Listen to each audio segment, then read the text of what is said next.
আসসালামু আলাইকুম। গত ভিডিওতে আমরা দেখেছি কিভাবে টিঙ্কারক্যাড ব্যবহার করতে হয়।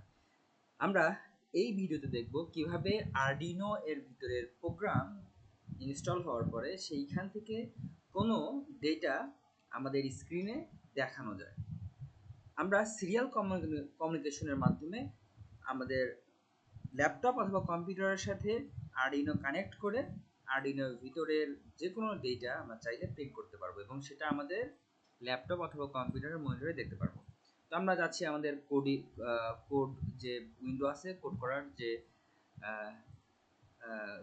এডিটর আছে সেখানে গিয়ে আমরা এখানে সেটআপ যে ফাংশনটা আছে সেই সেটআপ ফাংশনে গিয়ে আমরা আমার সিরিয়াল ডট বেগিন আমরা দিব। প্রথমে সেটআপ ফাংশনে যাব, SERIAL সিরিয়াল। সিরিয়াল হচ্ছে একটা ডেটা কমিউনিকেশনের জন্য আমরা বলতে পারি একটা ইন্টারফেস। তো আমরা এই সিরিয়াল ইন্টারফেসটাকে যদি আমরা ব্যবহার করতে চাই, অবশ্যই আমরা জানি আরডিনোর যে কোনো ফিচার, যে কোনো পিন ব্যবহার করার আগে সেটাকে প্রথমে আমাদের সেট আপ করতে হয়, অ্যাক্টিভ করতে হয়। আমরা যেটা করব, সিরিয়ালটাকে আমরা অ্যাক্টিভ করব এবং অ্যাক্টিভ করার জন্য লিখব বেগিন, সিরিয়াল ডট বেগিন। এবার সিরিয়াল কমিউনিকেশনের সময়, অর্থাৎ আরডিনো থেকে আপনার কম্পিউটারে যখন ডেটা ট্রান্সফার হবে, আদান প্রদান হবে, এই সময়ে ডেটা ট্রান্সফারের একটা রেট থাকে। তার মধ্যে একটা রেট হচ্ছে বাউড রেট। সেই বাউড রেটটাকে আমাদের ইনিশিয়ালাইজ করে দিতে হবে।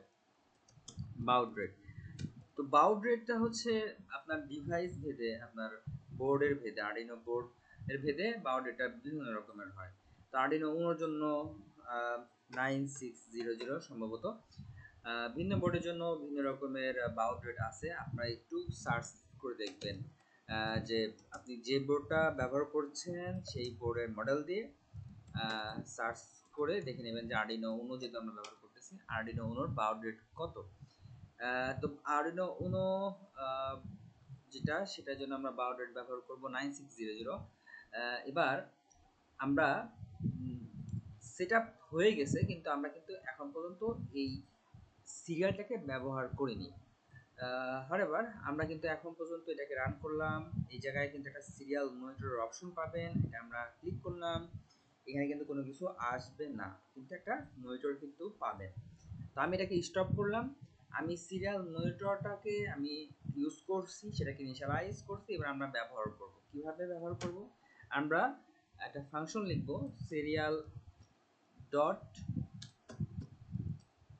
প্রিন্ট। এবার আমরা এর ভিতরে চাইলে কিন্তু একইভাবে যারা সি প্রোগ্রামিং করেছেন তারা জানেন প্রিন্ট এফ দিয়ে আমরা কোনো একটা মেসেজ প্রিন্ট করতে পারি। আরডিনো থেকেও আমরা যদি এরকম কোনো কিছু প্রিন্ট করতে চাই যেটা আমাদের ল্যাপটপ অথবা কম্পিউটারের মনিটরে দেখতে চাই, তাহলে সেক্ষেত্রে আরডিনোকে আপনার কম্পিউটার বা ল্যাপটপের সাথে কানেক্ট করে সিরিয়াল যদি ইন্টারফেসটাকে আপনি ইনিশিয়ালাইজ করে আপনি যদি কোনো কিছু প্রিন্ট করেন, হ্যালো আরডুইনো। এবার আমরা যদি এটাকে সিমুলেশন করি, আমাদের সিরিয়াল মনিটর অলরেডি ওপেন করা আছে। এই যে কিন্তু আমাদের দেখাচ্ছে হ্যালো আরডিনো। এখন আমি যদি একই জিনিস এখান থেকে সরিয়ে নিয়ে লুপের ভিতরে ব্যবহার করি, সেই ক্ষেত্রে সে কন্টিনিউয়াসলি আমাদের হ্যালো আরডিনো এইটাকে আউটপুট দিবে। এবং এটা কিন্তু যতক্ষণ পর্যন্ত লুপ চলবে ততক্ষণ পর্যন্তই এভাবে করে আউটপুট দিতে থাকবে। আমরা যদি চাই যে একটা লাইন প্রিন্ট হওয়ার পরে নতুন লাইন প্রিন্ট হোক, সেক্ষেত্রে আমরা প্রিন্ট এলএন ব্যবহার করব। তাহলে আমরা বলবো একটা হচ্ছে উইদাউট লাইন ব্রেক, শুধু লিখবো হচ্ছে প্রিন্ট হ্যালো। এবং যদি আমরা চাই যে আমরা নতুন লাইন লিখবো, সেই ক্ষেত্রে আমরা ব্যবহার করব প্রিন্ট এলএন। এবার যদি আমরা রান করি, তাহলে আমরা দেখব প্রথমে আসবে হ্যালো আরডিনো। হ্যাঁ, হ্যালো আরডিনোর পরে কিন্তু একটা করে লাইন ব্রেক নিচ্ছে। আমরা চাইলে কিন্তু কোনো একটা ভ্যারিয়েবলও প্রিন্ট করে দেখাতে পারি। আমরা লুপ থেকে বের করে দিচ্ছি এটাকে। আমরা লুপের বাইরে গিয়ে একটা ভ্যারিয়েবল নিতে পারি, কোনো ইন্টিজার টাইপের ইন্টিজার আমরা লিখতেই পারি ডিস্টেন্স ইকুয়াল 20। এবার আমরা এই 20 কে যদি আমরা প্রিন্ট করতে চাই আমরা কিভাবে লিখতে পারি, দ্য ডিস্টেন্স ইজ,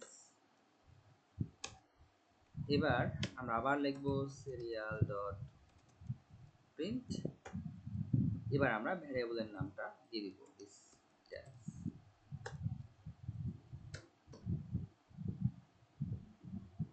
তাহলে কিন্তু আমরা পাবো দ্য ডিস্টেন্স ইজ 20। ধন্যবাদ সবাইকে। আমরা পরবর্তী ভিডিওতে আমরা সিরিয়াল মনিটরের সাথে আর কিছু কাজ করব।